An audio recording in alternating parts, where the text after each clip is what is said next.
Welcome back to the Stephen Knight Show. I want to remind you all over social media, Facebook, Twitter, Instagram, and of course our official website, thestephenknightshow.com. Get your merch and also subscribe to us on YouTube. All right, so Wendy Williams. So, okay, she was leading up to season 13 of her show, coming back. I think it was the end of September, and then she was supposed to start doing press to start promoting the show. And her people released a statement via Instagram saying that she was canceling her promotional tour, and that because of health issues. So then they came out and said that they pushed back the show date to October 4th, saying that she had tested positive for COVID. They said a breakthrough case. And a lot of people were scratching their heads because a breakthrough case is for people who are vaccinated and still catch COVID. And she had said adamantly on Dr. Oz that she wasn't going to get the vaccination because she don't get sick. And so people are like, are they just making up an excuse? Well, recently, she voluntarily checked into a site for a psych evaluation, citing mental health. And so she's been hospitalized. Her brother took to live stream, his name's Tommy, and shared an update. He said that he did speak with Wendy. She's stabilized. She's doing all right. I can't give all the blow by blows. I told her I would never precede her voice through the show. She said, I do thank you all for the kind words. I really do believe that, believe and have faith that Wendy's going to make it. It's not an easy fight. It's not one individual's always win. And he said, sadly, come November will be the 1 year anniversary of their mother's passing, which is not easy. So a lot of people are thinking that she's struggling with addiction problems again. I've been seeing that a lot in the blogs. She was spotted, this is prior to her checking herself in, walking in New York, and she just had on hospital socks, like she had on clothes, but she was wearing just hospital socks walking down the street, and people were thinking, okay. And then she was spotted with Ray J, looking disheveled. Lynia, some people think that it's time for her to kind of sit down and really deal with her health, because obviously she's struggling with something. Or do you think that she should come back? I know people on her, there've been reports that they're saying that of course they want her to do the show because it makes money for people, but really they're not looking out for her best interest. What are your thoughts? Nobody has looked out for Wendy's best interest in a long time, because I don't think she's ever stopped doing whatever she's doing to self-medicate. And unfortunately, at some point, you are going to hit rock bottom, and you don't know how it's going to come. And this may be her complete rock bottom. And I know that people got to eat, but if your main source of eating is not well, you might want to check what you need at the door, because if she don't come out of this, y'all ain't gonna eat at all. Mm-hmm. So, I definitely sent her some prayers, but Wendy, she's been through a lot and she's caused a lot. So a lot of that is internal. She's really dealing with a lot of internal stuff that, she's going to have to answer for. So, I hope that she gets the help that she needs, because she do need to sit down somewhere. Mm-hmm. Nayyir, what do you think?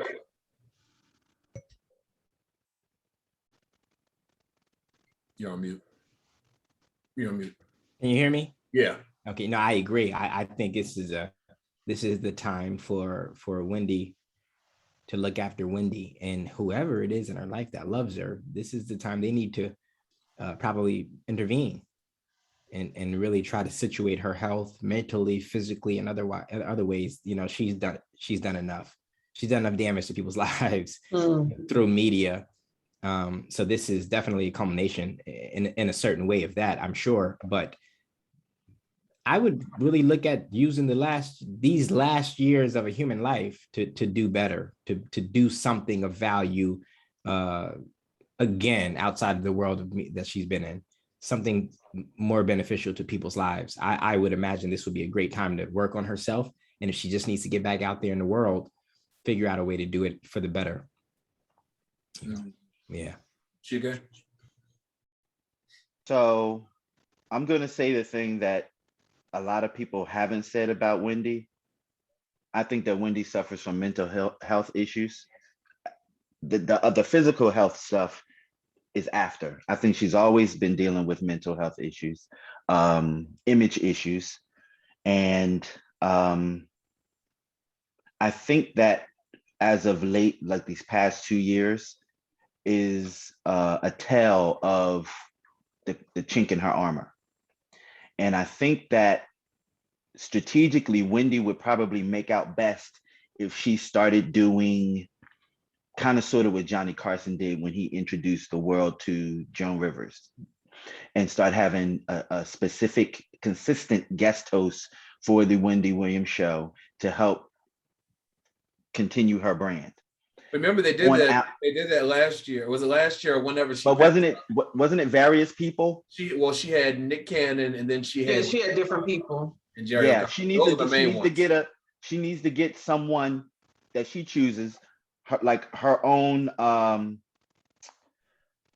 boy or girl Friday, and propel a career and invest in that career. And then Wendy Williams can continue, because Wendy's in the second act of her career. She's in the second act. The third act needs to be something different, where you sit down and you chill, and maybe you travel around and get intimate and go into people's homes and interview them, as opposed to you having this big studio. You can have the big studio and still continue that way, but it doesn't need to be you. You need to executive produce that project and sit home and collect a check from that, and let someone else rise to stardom as you eat off their back, so to speak. Well, she had tried that with Jerry O'Connell. Remember, he had a show, but it got canceled. It doesn't need to be that. It doesn't need to be that. See, Wendy wants to live in this world that doesn't belong to her, and I know I'm talking around it. I'm not saying the exact thing that I want to say, because I'm trying to be, correct here. Right. She needs to pick better and differently. Stay in your community, because you started out in the community, and when stuff hits the fan, the community is the only people that stand behind you, because the other community, they just want to eat off of you. Understand what you're dealing with. And I know that Wendy tends to be pretty smart, but I think that because of all the things that are going on with her, she's not thinking. She's not thinking clearly, and other people are thinking for her.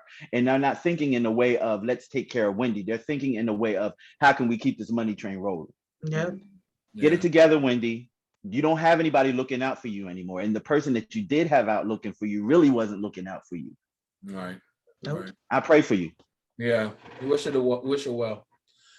All right. Well, Jermaine Dupri was very adamant about wanting to battle Diddy in the hit for hit that he made very clear while he was on Live with Fat Joe, Snoop Dogg, and Diddy himself.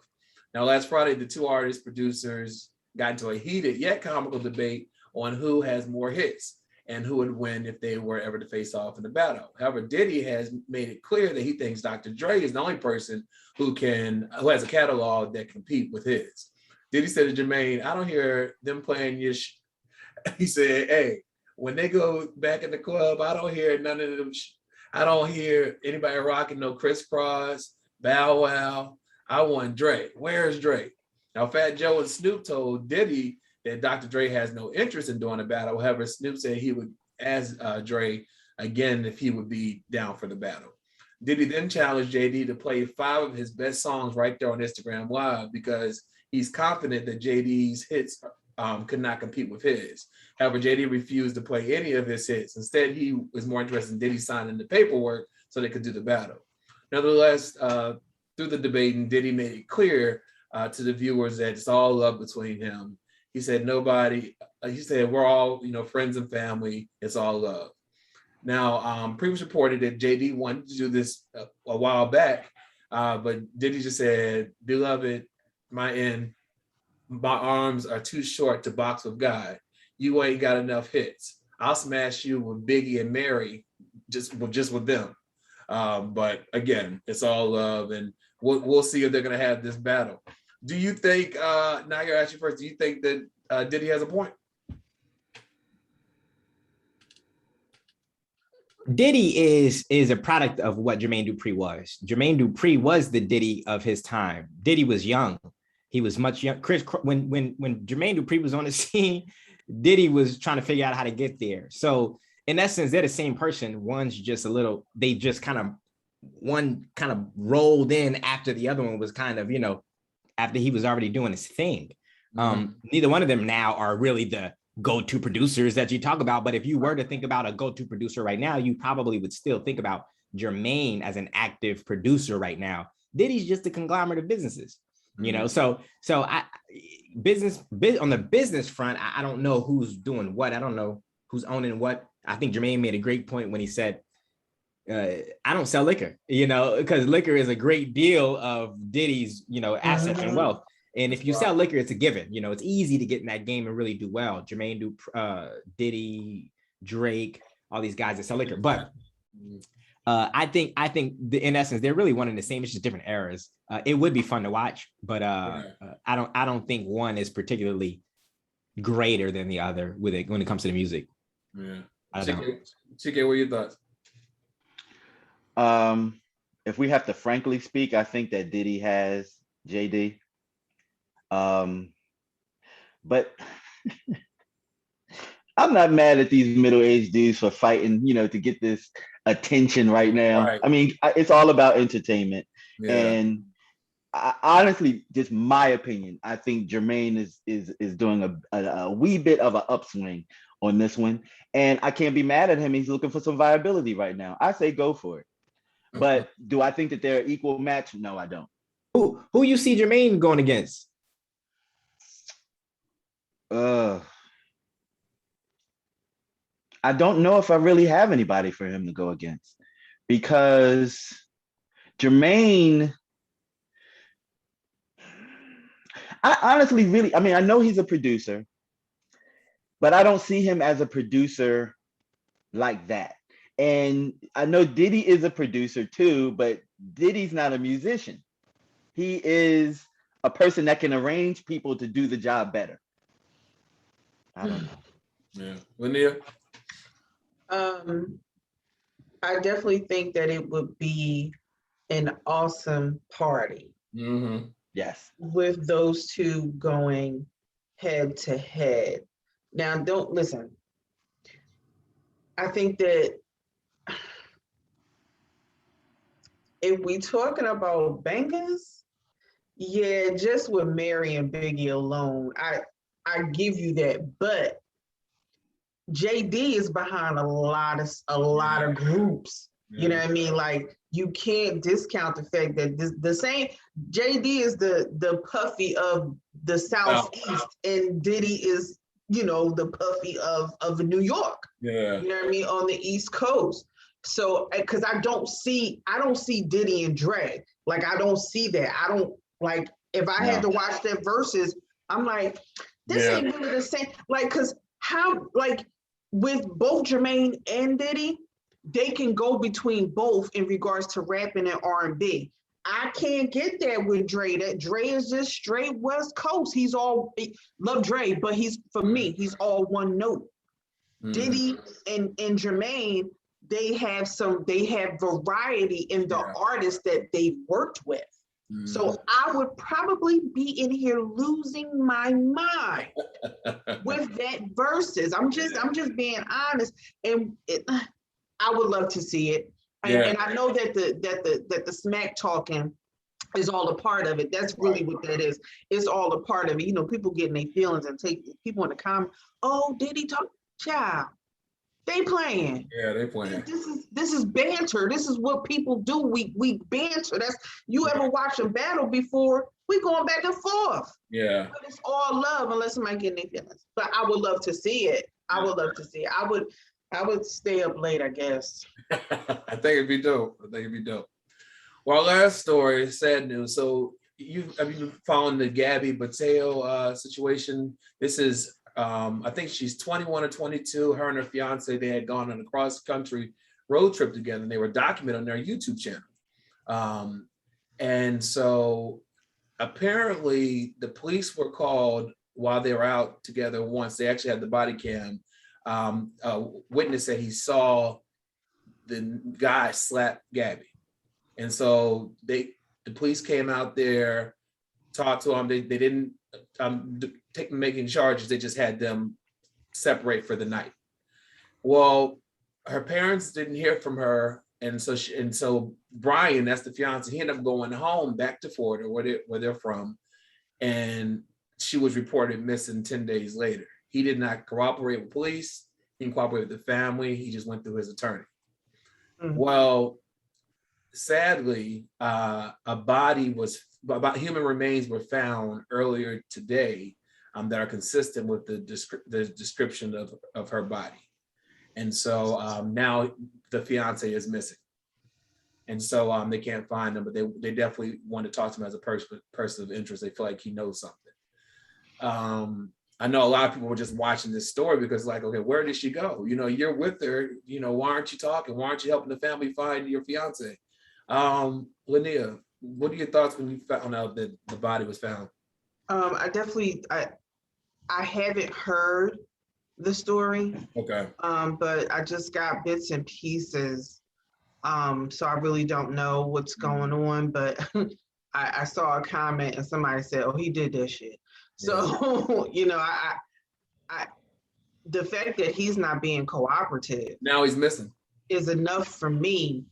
And how long had she been missing? I think it was like since late August. Oh, because I'm thinking it's like new to where then once you said they found her remains, I'm like, well, how long she been gone? I thought it just happened. Yeah, well, yeah, last month. Yeah. Oh yeah, well, God, Jesus, God, prayers out to her family. You know, you would hope that it's not, but then that means it's somebody else's family member. But they need to find him, and they need to do whatever they're gonna do. Yeah, authorities went to this house today. They were there for 6 hours, grabbing evidence, and they interviewed his parents. Chike, what are your thoughts on this story? I'm blessed enough to have seen some rotations on the earth, and I've been around for quite some time, you know, pre-technology and social media. So at a point in time when people go missing and they're missing for a period of time, in my head, I normally write them off simply because at this day and age, how do you disappear and no one knows where you are?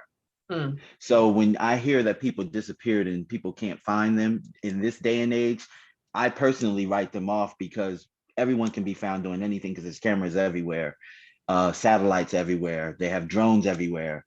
So when stuff like that happens, I normally, again, like I say, I write people off. It's unfortunate that there is another person connected to the demise of another. You know, I hate to hear stories where someone did someone else harm. And all I can do is pray for the families involved. And the best case scenario, maybe there was an accident while they were out, you know, in their travels, and he panicked and he has to explain that. I'm praying that there wasn't any malice and he did something deliberate to take that woman's life. And now her body's found in Wyoming. They live in Florida. What are your thoughts on this story? Yeah, I've been following this. I caught this a while ago, and I was like, wow. You know, I told my wife about it. It's so many questions that you know one could ask. But if it was an accident, in my mind, you know, I figure his lawyers would have started figuring that part out, saying, okay, well, it was an accident. We can prepare a case around that. You didn't intentionally try to harm her. But the behavior, the recommendation from his legal system, his parents, his weird, you know, interactions and behaviors, it's almost like they know what he did, as if he may have talked to them and confided in them. And they're trying to protect them is what it seems like. It seems like I mean, it doesn't look great, but of course I don't know, you know, that girl's dead body knows, you know, nobody else knows, but it's looking like he knows way more than, you know, what's available and what people are thinking. And he's trying to either bring himself to terms to deal with what's going to happen, or he's trying to get away. Neither of those seem like the case of someone. It definitely seems like someone who's scared. Doesn't seem like a case of someone who sincerely committed an accident or watched someone overdose on drugs or something that was out of his control. It doesn't seem like that to me. which is unfortunate. But you know, this case they're doing what is it called, autopsy? They're doing that. They're going to discover if it was a violent thing, if it was assisted, they're going to discover what it was, toxicology. And if he's got a part to play, they will find him. FBI will find him. Absolutely. Any of you familiar with the Scott Peterson story? Do you remember that? Lacey, so do you remember how it unfolded? It's kind of yeah. like this. Like there was a mystery around the woman. They couldn't find her for a minute, and then they found her, and then he wound up missing. And then they found him. He was in some other state, dyed his hair. He had changed who he was. Yeah. Trying to blend in somewhere else. Yeah. Sad story. It reminds me of that. Yeah. Yeah. It's sad. Well, we definitely thoughts and prayers with her family. Before we go, rest in peace to comedian Anthony A.J. Johnson, passed away at 56. Yeah. Apparently he was found unresponsive in a store, and he later passed away. So thoughts and prayers with them. He was hilarious. But thank you all for Hot Topics. We'll come back, our interview with Tito Jackson right back after this.